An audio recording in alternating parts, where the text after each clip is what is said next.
Hear the Holy Gospel of our Lord Jesus Christ, according to Mark.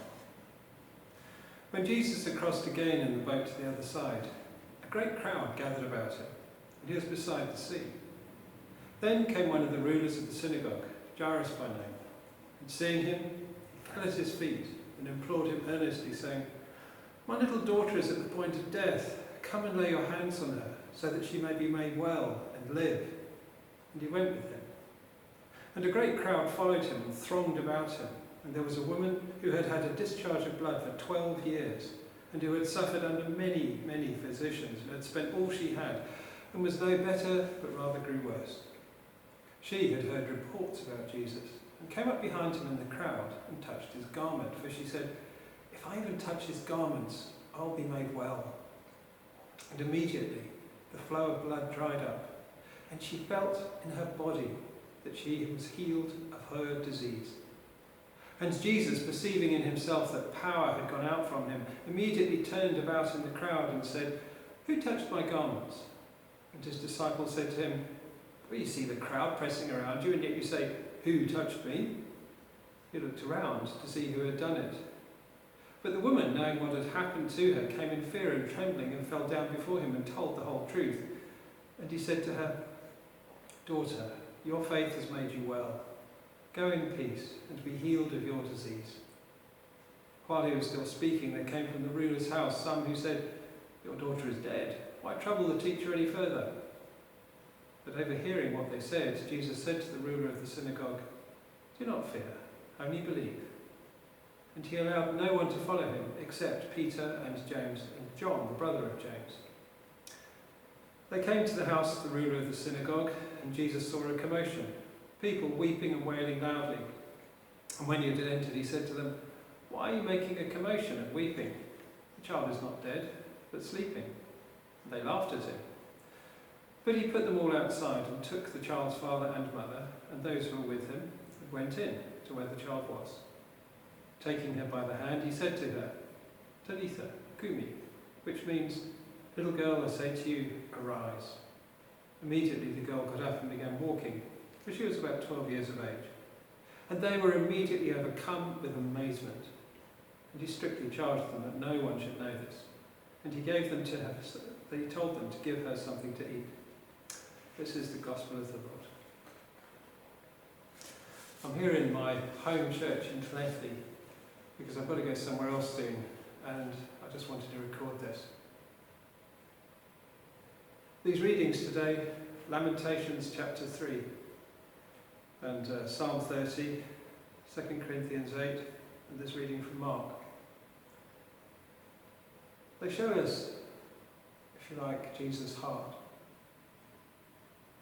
I'm obliged to Dane Ortland and his series Gentle and Lowly for opening my eyes to the profundity of this message from Lamentations. For he does not afflict from his heart or grieve the children of men. This is one of the central verses. By that I mean one of the verses in the very middle of the book of Lamentations. The book of Lamentations is very carefully constructed. It is a series of acrostics. That is, each chapter has a line beginning with the successive letters of the alphabet. And this middle chapter, chapter 3, has 3 lines for each letter of the alphabet. It's what you might call a 3-fold acrostic in a way. And this is the central line. So this is the central line from the whole poem.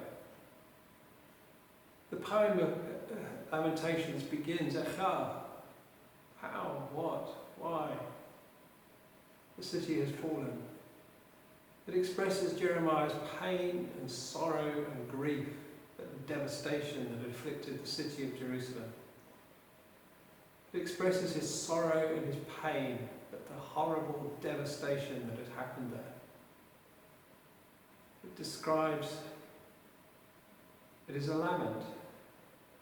That's what it is. It is a lament. It's a lament for what is wrong. But at the very middle of it, it says, that for the Lord will not cast off forever, but though he cause grief, he'll have compassion according to the abundance of his steadfast love. For he does not afflict from his heart or grieve the children of men. So at the very heart of this message of grief and sorrow and pain, Jeremiah expresses his confidence that the Lord's heart is not to afflict the children of men. Just before it in this verse it says, the steadfast love of the Lord never ceases. His mercies never come to an end. They are new every morning. Great is his faithfulness. A statement of extraordinary confidence in God in spite of all that had horribly gone wrong around him. Jeremiah, the weeping prophet, who saw such terrible things, who spoke, warning people of the devastation to come, and was rarely heeded.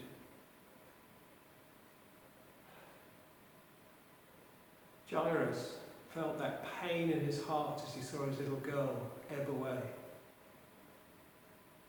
A man with wealth, of power, of prestige, of status in the community. And he could do nothing for his little girl. But my own two little girls are small. My heart longed for them, and I ached for them, and I loved them. But thank God they're now grown up, and I pray that they'll continue to live. And poor Jairus here has this terrible thing that his daughter will die. And he comes and humiliates himself in public in front of this populist teacher, Jesus. Please, he says, come and help me. And Jesus does. He comes. And then on the way he's interrupted. This peculiar little interruption, which is, and this little thing, this sandwich as it's sometimes called, the story of Jesus on his way to give aid to Jairus and to his little girl, is interrupted by a woman who has this hemorrhage, this bleeding. It says for 12 years she has suffered. 12 years. It doesn't say her age, and I think sometimes people assume that she must be elderly. But it doesn't say that. Hypothetically, if she began hemorrhaging as a teenager, she would have been 12 years, she'd have grown out of her youth into her adulthood, and she would have remained ritually unclean and unfit, unavailable for marriage all that time. So she could be a young woman in her 20s who had never married because she was unclean and unhealthy, unwell. She could not mix, she could not marry, she could not do anything. She was separated. And she had lost all her money. The doctors had been able to do nothing for her. And in her heart, in her pain, in her sorrow, in her grief, she thinks, maybe this man can help me. But in her humiliation, she can't even say it out loud. In secret, she came up behind him, and it says she touched his garment. In the Gospels of Matthew and Luke, it says how she touched the fringe of his garment. This could be an allusion to the tzitzit, to the tassels on the corners of a Jewish man's talith, as it's sometimes called, his coat. And the curious thing about that is that a talith, the coat which an observant Jewish man would carry, which would have these four tassels at its corners, could be what Jesus was wearing then. That would be quite unremarkable. So you could just imagine as he was walking his way through the crowd, this woman coming up behind him sees these little tassels swinging in front, and she just thinks, oh, if only I could just touch them. But she sees this man in whom she places her hope, and she reaches out and just thinks, oh, if I could just touch him, I'll be okay. And as she does so, she reaches out. She can feel in her body that she's healed. What relief that must have been. For all the joy and happiness, it must have been astounding as well, because it would be completely contrary to everything she had experienced up till that point. And one of the things about the miraculous signs of Jesus, the wonders which he performed, was that they were astounding. They confound our sense of reality because they're contrary to what normally happens. They just kind of happen. There is no explanation save that they happen. And for her, it just happened. There's no formula, there's no medicine, there's no exercises, no prescribed routine. It just happened. And Jesus felt it as well. He turned around and said, "Who was that? Who's that? What's going on? I felt it going out of me. Who was it?" And the poor woman now, oh my gosh, because she's embarrassed and humiliated, she says, "Oh no, what's going to happen now? Because she's unclean. And she's touched a man who is clean. She's made him unclean now." Except that she is not unclean now. She is clean. She is healed. She is healthy. And the Lord has a heart for her. He has compassion on her. He speaks to her as daughter, which makes me think maybe she wasn't an old lady. He says, "You're well." Jesus was not made unclean by this woman. He made her clean. He healed her. And in these two events, we might see his heart for us. His heart that we would be healed from our sicknesses, that we would be made clean, that even we'd be raised from the dead, because that's what he did. That little girl eventually did expire while Jesus was on the way. And when he got there, she was already dead. "Don't trouble the teacher further," they said. "Why bother him?" "No," he said, "she's just asleep." And so they went in, 6 of them. Jesus, the child's mother and father, he says, and 3 apostles, Peter, James and John. The 3 of them went in and saw what happened. And someone who must have been an eyewitness must have remembered the very words that Jesus said, "Talitha kumi," little girl, arise. Talitha sounds a bit like Talith, which the woman reached out and touched.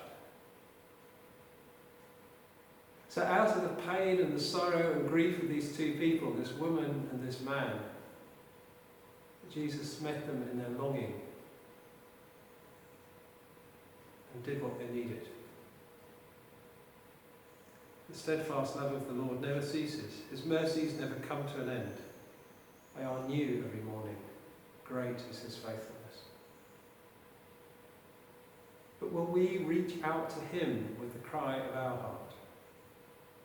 Will we reach out to touch him, wholeheartedly trusting, entrusting the things which we so desperately care about, the things which we grieve about, the things which we mourn about?